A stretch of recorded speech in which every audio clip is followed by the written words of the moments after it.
Recently, there is a new rule that has come up regarding how this contamination sites has to be tackled or how the reuse has to be present.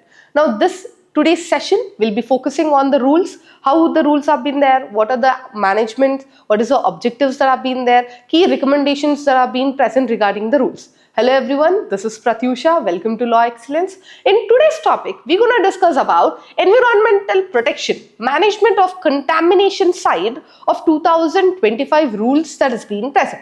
Firstly, when we see what is the contamination site that has been present. Now, when we see a contamination site, now it might be a site due to the waste that has been discharged either from the industries that has been there, or else the sewage waste or the municipal waste has been stored in this region, or else there is a nuclear waste facility or oil spillage has occurred in this area. Now, all these are being considered as a contamination sites that have been there. And in this policy, they're going to deal with how we have to reuse this contamination site, how the polluter pay policy should be present, what are the key recommendations should be there, so that we will be developing our environment. We will be conserving and protecting the environment that is being present. Firstly, when we see, this is rules that come up with Environmental Protection Act that has been of 1986. Under this act, the new rules have been come up.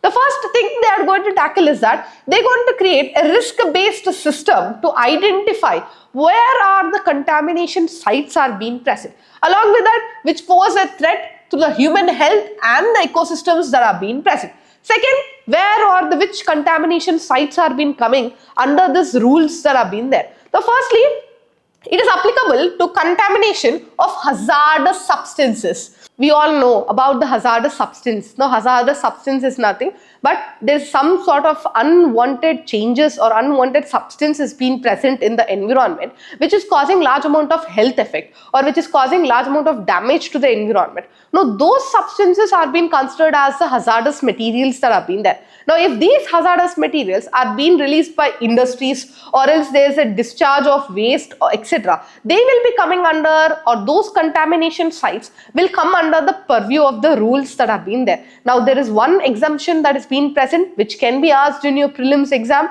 is that they have exempted the radioactive sites, abandoned mines and oil spills unless mixed with the waste that's been there. Now, these three are the exempted sites that have been there regarding the rules that has been present.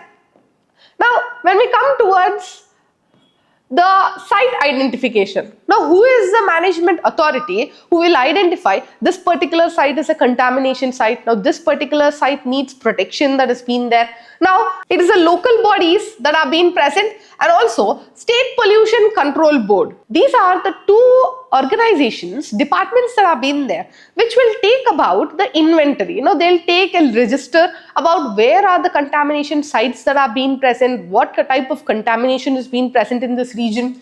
Then next we also have a portal that has been established by the Central Pollution Control Board, where we find large amount of screening and investigation of this the contamination sites that will be going on. And then later on, they will confirm a particular site as a contaminated site, and it will also recommend mandatory remediation methods that are required. Then what type of government institutions, mechanisms that are being there? One institution that will be started is the Central Remediation Committee that has been there. It is chaired by the Central Pollution Control Board. Now, this has been established to overlook about the contamination sites that have been there. Secondly, the State Pollution Control Board will enforce different cleanups, identifying the polluters, supervising, issuing of the closure of the industries that have been there. Now, these are being done by the State Pollution Control Boards that have been present. Then one important thing, now recently in the different acts of environment, we are seeing a concept called polluter pay concept that has been there. Now, what is polluter pay concept? Now, whenever an industry is being present, an industry has been releasing certain waste into the environment. Now, that industry will be held liable for the damages that is being caused to the environment. Either we will be taking the afforestation program or funding is being given, or else it will be paying certain fine for the remediation methods that are being there. Now, this is what we call the polluter pay concept that is being present. Now, this responsibility is where we have been finding The polluter pays principle has been there, where it will come up with us cleaning up, or else compensation costs that's been there. And we also have orphan sites, where government can clean using environmental relief fund that has been there. Now this is the new concept that has been come up with the contamination sites that are being present.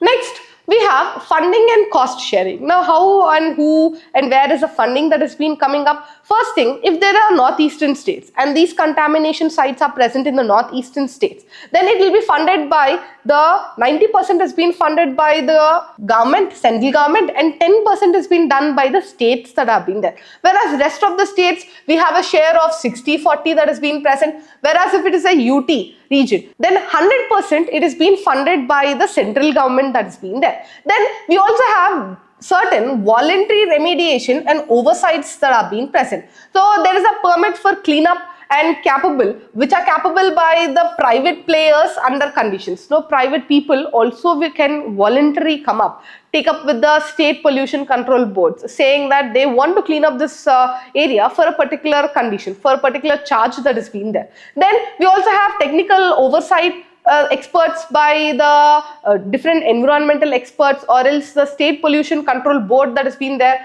We are going for annual reporting of this contamination site. They're also encouraging public partnership, they're also encouraging public participation and also transparency. And here, one interesting thing is that there is a public commitment period that has been there. The public comment period, now within the 60 days of this contamination site, it will be stated in the portal. Now if you are a grievance person, you have a problem with this contamination site, or you have an petition to be go for the central pollution control board, now this area, this portal, you can go and express your grievance that has been there. Now these are the different aspects that are being covered regarding the policy rules that are being present regarding contamination site.